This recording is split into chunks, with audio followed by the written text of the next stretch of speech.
Gotta do this quickly. Fuck, the lens is closed. Okay. Star Wars is fucking Star Wars. Holy shit, Star Wars. I love Star Wars. Hello, everybody. Welcome to a very special episode of Amy Loves Bad Movies, or it's more likely going to be called what? Josh called it? Called it? I don't know. I don't know. You don't know yet if your predictions are right. And No, I I don't. seriously doubt Disney has the balls to do what he thinks is going to happen. In case you're wondering what we're going to go in to see, you're not fucking paying attention. We're going to go see Star Wars. Rogue One is a new movie that came out recently. Holy crap, I'm excited to see it. But judging from fucking trailer 1, and I have been like keeping this right here in like card in my hand, just going, I bet I know what's going to happen. And she doesn't believe me. I don't. I just think they're all going to be fucking dead at the end. Now, this is supposed to lead into episode 4, which leads into like Princess Leia fleeing from Darth Vader and all that sort of stuff. And this is how the rebels get the plans for the Death Star and everything like that. But judging from certain thematic elements that were part of the first trailer, and as a matter of fact, the second trailer, my current predictions, by the way, spoiler, I think our Jen Asa character, our heroine of the story, is going to be Team Imperial by the time this is all done. I don't think so. At any point whatsoever, because, oh man, there's just so many things hinting towards it. It's the fact that the trailer opens and she's in custody of the rebel forces, and they ask her to state her name, and they trust her to break into this place in order to get these plans and everything like that. And Forrest Whitaker, who's wearing Shadow Trooper armor or whatever the fuck kind of trooper armor, and he's telling her, like, you don't know what's going to happen to you and everything like that. And at the end of the trailer, it shows her in the fucking suit and everything with very clean face, her accent's too neat and everything like that. I'm telling you, she's gonna be an Imperial. I don't feel like this is a full-on, yes, she's a good guy. I think there's something lingering going on there. Either that or she is going to turn to the dark side. Because everyone's thinking, okay, well, these guys are going to die. But no, it's many Bothans died for these plans. Are they Bothans? No. What is a Bothan? I don't even know what the hell a fucking Bothan I don't know. is. Maybe that's what we'll figure out. But Can we get some Bothans in this movie? Yep. I want to see some Bothans. But come on, the title of the movie is fucking Rogue One, and they end trailer 1 with a medley between the New Hope, you know, looking over the vista of Tatooine and the Imperial March. Yeah. It's gotta be. I'm telling you, if I come back here and I'm disappointed, at least I'll be pleasantly surprised that I was wrong. All right. Well, normally I'd put my opinions here, but we just don't have the fucking time for it. I'm just here for the Star War. Can we just have the Star War? If there is a Star War, I will be happy. Just give me a Star War. Anywho, we're gonna go see a movie now. Star Wars! Star Wars. Bye.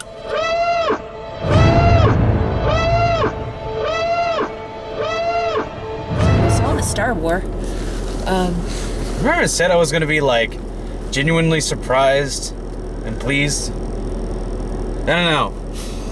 It's okay. It's okay. It's okay. Oh shit, I'm like not even in. I'm not gonna say it's bad. It's not bad. Ooh, that's a hell of a way to start this, Josh. Way to fucking go. I thought you said you love Star Wars.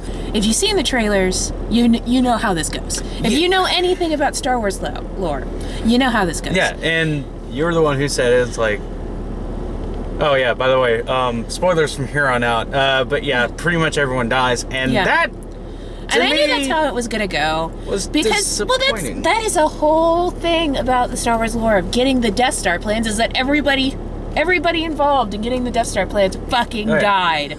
So I knew going into this movie that's how it was gonna end. Everybody fucking dies. Now, whether or not they can make me care about those characters before they die was a different story. So fuck my predictions and everything like that. Oh my gosh. I'm sorry, but the pieces were there. The signs were there that they wanted to have a smarter plot to it. She had a stormtrooper doll, for fuck's sakes! She grows, like, there's this literal jump between where her family gets picked up and then Forrest Whitaker finds her, and then she's suddenly older in a prison. And I just went, that's a jump. What happened during all that time? Never explained. And well, explain briefly. He raised her, and then he dumped her off somewhere when she was 16 because he was afraid they were closing in, and they were gonna, because he's paranoid.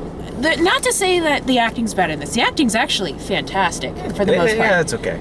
I think the problem lies, if there's problem to be found, because I think it's still a completely serviceable Star Wars movie. I mean, if you like Star Wars, you're gonna like the movie. It was too much story and too little movie. We have the engine going because it's fucking cold. Yeah, sorry. It's these characters, in order to be seen in the same light as, say, Luke and Leia and Han and the other Star Wars characters that we've grown to love, needed more time. They needed more movies. Yeah, So if they had done like 3 movies to flesh this out, which they could have. I mean, shit, if you can turn Lord of the Rings into 3 movies, you could turn this story into 3 movies. Because I'm just sitting here thinking, like, I'm sorry, just to compound on where you're going. Like, you have all these interesting looking characters, but there is barely any character to them. And not for a lack of trying for the actors. The actors are doing fantastic. Yeah. It's just you don't have enough information about them to really get attached. There's no fleshing out. There's no, like, explaining them. It's like, this guy's kind of a dirtbag. This guy's the pilot who's twitchy. This guy here's our pseudo Jedi. They didn't give him enough to do. They did, yeah. He was pretty impressive in his first few. You said wow when you first saw him, and you thought he did pretty cool. That he did pretty good. I like his fight sequence was cool. Yes, his fight sequences that was really well choreographed. Are cool. But well, that's because it's Donnie fucking Yen. He's a martial artist king. He is like a king of martial arts. But then it sucks he only gets like one really good chance to show I would off. watch a whole movie on Donnie Yen. I would for Chirrut. I would watch a whole movie on him, and I would watch a whole movie on KSO and how he came to be. But it literally just becomes, hey, I'm this, hey, I'm this, hey, I'm this, and then they don't really go anywhere for this. And there's not a lot of scenes with them all just sitting around and being themselves. Yeah. Anytime you have those characters together, they're plotting, they're scheming, they're talking about what they're going to do next. They're not just existing in the same space, and they're not existing as themselves. They're existing as what their place in this team is. I mean, it was missing the stuff to make us care about these people who are going to die. It's like, I want to feel something when these characters actually get, like, imploded or whatever happens to them. I'm not going to say exactly what happens to them, but you know they're going to die because you're watching this far. The only character I cared about in Rogue One, the squad Rogue One, is the droid. And even then, it's it wasn't as impactful when he died. It was like, I felt sad. I felt sad, but it was also telegraphed. It felt like, and heavily. You're probably not going to get this, and we're actually going to have to play this for the channel. What? It was a cross between a little bit of C-3PO and tiniest bit of HK-47 from the KOTOR. Yeah, Knights of the Old Republic. Now, as much as I'm bitching about what plot and what is tepid in this movie, I'm not gonna say it doesn't work. Yeah, I was about to say, let's move on to the stuff we loved about this, because there was shit we loved about this movie. When it pulls out something old, when it pulls out something from the original fucking trilogy, when it pulls out its actual budget and goes, all right, we're gonna recreate it. Here's all the fucking Star Destroyer models. Here's the fucking Air-X. Here's the fucking X-wings with and then they took them and they crashed them together. And fucking Rebel pilots who actually acted and looked like the old Rebel pilots from the old fucking trilogy. Oh, they even mentioned Wedge Antilles at some point. Captain Antilles. And they brought back, oh my god, my favorite part, they brought back Jimmy Schmitz as fucking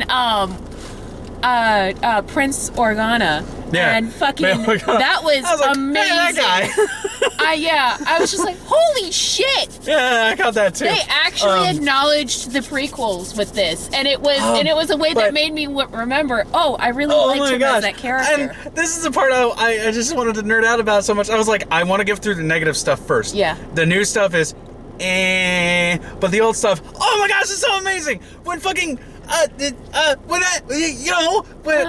like the Rebel pilots actually acting like the Rebel pilots in the fucking old trilogy, and they're actually older, like people and stuff like that, and I loved it. And fucking when and then with the stormtroopers and the fucking stormtroopers acting like stormtroopers and fucking AT-ATs and the fucking ATSTs and the fucking blasters and all the authentic fucking sounds and fucking Darth Vader! I don't even want to say anything. No, the Darth Vader has a one-liner in this. Cool. He has a one-liner in this, like an Arnold Schwarzenegger. I didn't give a shit. It made me smile. There was actually one part. He was genuinely There's one part scary. towards the end, and it when we said this directly feeds into episode 4, it directly you could feeds. cut out the credits for this movie and go straight to episode 4. It is shocking how good their CGI is in this. Yeah. So. Yes, and then let's comment on them digging up Peter Cushing out of the grave and then slapping some CGI on him. That was surprising. It was really good. It's one of those, he turns around and you go, God! I could still totally tell it was CGI. Oh yeah, you can tell it's CGI. I could forgive it because of how good it is. I was like, it was all right, cool. Startlingly, like I'm sitting here just going, that's a definite, very close bridging of the gap. You can tell it's still CGI, but good effort. I mean, give this technology another couple of years, and we're gonna have fully animated actors. And you know what? I actually don't feel bad about that, because it was along the lines of, it would suck if we can't bring these characters back because the actors have moved on or something like that. Yeah. And yet, this is they used dialogue pretty well done. That was cut from the original film he was in, so it's still very true to his original performance. Your final thoughts are? I liked it. It's a serviceable Star Wars story, which is what it set out to be, and I think that's fine. And I think Donnie Yen is a badass, and I think the actor who played his buddy is a badass, and Alan Tudyk can voice anything and turn it into a charming, charming, charming droid. So, yeah, I think it was great. And my thing is, new stuff is, it's okay. The recreating old stuff, pretty fucking good. But my final thought is, what the fuck is a button? They didn't answer that.